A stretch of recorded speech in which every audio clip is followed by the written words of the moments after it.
Now, my last question: there was, UNRWA headquarters was flattened in Gaza. Do you have any comment on that? I mean, UNRWA has been the primary provider of aid and help, education, healthcare, and all these things for the Palestinians. Without UNRWA, well, there would be, humanitarian disaster on your hand. Do you have any comment on what has happened to UNRWA thus far? So we do support the work that UNRWA does. We've made that quite clear. They are a critical delivery mechanism for humanitarian assistance to the Palestinian people in Gaza. They have played an important role in delivering humanitarian assistance on the front lines since the outset of this conflict, and it has been really critical that that work has been critical, and it's critical that they continue it. But with respect to this strike, it goes back to the problem I was speaking to a moment ago, which you do continue to have Hamas leadership, Hamas militants that hide themselves in civilian sites. So let me tell you a story today, and the story of suffering of another Palestinian in Gaza.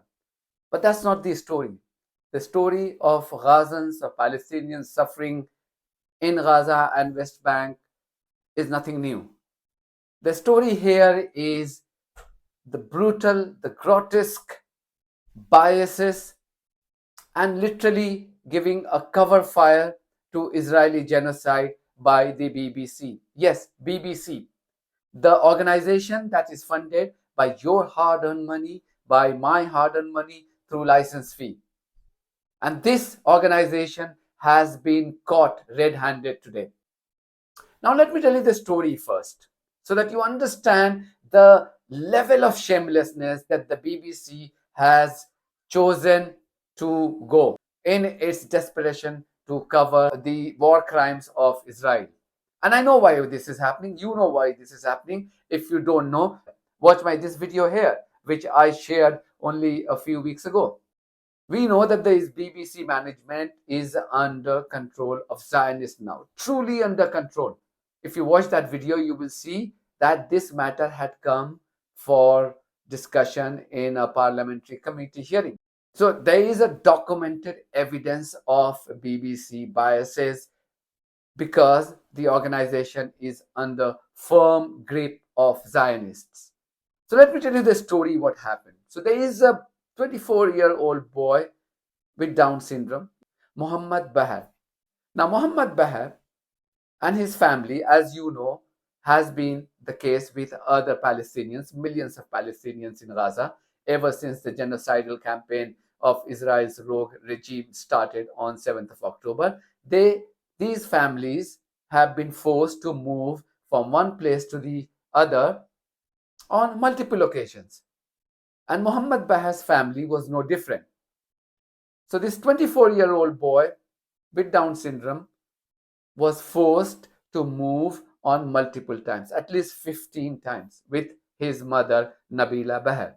Now, there was a time when family decided that enough is enough. They cannot simply afford to keep moving with 24-year-old boy with Down syndrome. So they stayed put in one building.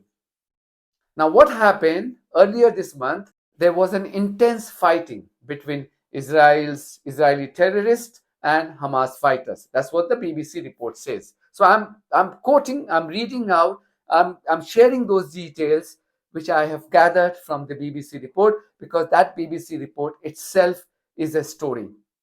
And that is the evidence that BBC has become completely exposed in its biases for Israel. So there was an intense fighting between Israelis and Palestinians on the 5th of July, I suppose. Now this family decided to take cover in the house that they were sheltering. Now as the fighting was going on, Israeli terrorists, they made their way inside the house that this family was taking cover. And they came with dogs. So those Israeli terrorists, they forcibly entered the house of Muhammad Bahar and Nabila Bahar with those mad dogs. And they unleashed those dogs on Muhammad Bahar. Now Muhammad Bahar's mother Nabila was taken away, and she could see the torture being committed on Muhammad Bahar, but she was not allowed to go and protect her son with Down syndrome. Now, in his innocence, this 24-year-old boy with Down syndrome and autism, even when he was being brutally attacked by the Israeli dog, all he was saying was, "Enough, my dear, enough," in his pain. And he kept on patting the back of the dog until he relaxed his hand. His mother, as I said, she was being forcibly kept away from the son at the gunpoint. She was not allowed to go and rescue her son from the attack of this mad dog. He started profusely bleeding because the dogs had eaten a significant part of his body while he was still alive. You can see this report here. This report, the BBC report, is scrolling here on the screen. If you think it's too fast, please pause it, read it, because these are not my words, these are not my facts, these are not my details. These are the details that BBC reporter Fergal Keane, who is an Irish, who has been my former BBC colleague, he has written this. He is the author of this report.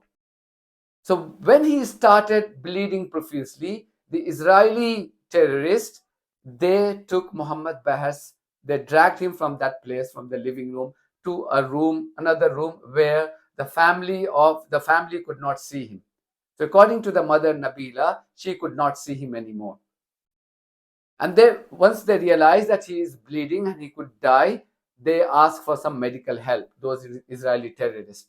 And apparently some medical help arrived, but then the family didn't know what happened after that. And they were evicted out of that house, and they could not be allowed to enter that house again for next 1 week. So for next 1 week, Nabila Bahar and her family members were kept separated from Muhammad Bahar, whose fate was unknown. They did not know what happened to him. Last time they saw him was when he was bleeding profusely after being mauled and eaten by those dogs, Israeli dogs, and taken away by Israeli terrorists to a different room. That was the last scene that they had of their son. So when they came back after 7 days, they saw that the huge amount of blood around his body, and he had died. And the Israeli army had left him to die. Now, these are the broader facts of what happened to Muhammad Bahar in Gaza by Israeli terrorists, also known as Israeli Army, the IDF. Now, how does the BBC cover? So well done to BBC and Fergal Keane. Fergal Keane, an Irish journalist, you would expect him to be unbiased, and you would expect him to write a decent report, factual report, which he did. I don't know what happened after he filed the report and the BBC editor started working on that report to sanitize the facts and headlines, because the headline was shameful. I'm being very, very mild by using the word shameful, because the headline said that Gaza man with Down syndrome dies a lonely death. What do you make out from this headline? There is no mention of Israeli army. There is no mention of IDF. There is no mention of IDF dogs being unleashed on him. As expected, it caused a global outcry. Angry social media users, journalists from around the world, they started shaming BBC. Now, after facing the backlash for at least 4 to 5 hours, BBC decided to change its headline. And now, the change headline actually says that the man was left to die after being attacked by IDF dog. But BBC is so shameless that it has not bothered to delete its original tweet or change its tweet. Now, this BBC I don't recognize. It can go to this level when more than 40,000 people have been brutally killed officially. Unofficially, if you go by the figure stated by Lancet magazine, it's in excess of 186,000, with 70% of being children and women. You'd have expected some kind of objectivity from BBC, but it has chosen not to do so. And that is quite concerning, and that is a matter of shame. I mean, at the end of the day, those editors who are, you have to know how it works. So the field reporters file reports, and it comes to the desk, which is being manned by editors here in the headquarters in London.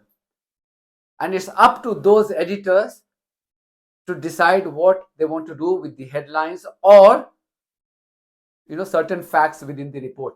So for an example, when you see within this report that anything about Hamas being written without any attribution, and everything about this boy with Down syndrome being attributed to his mother, you can see that this is the handiwork of those editors sitting in London.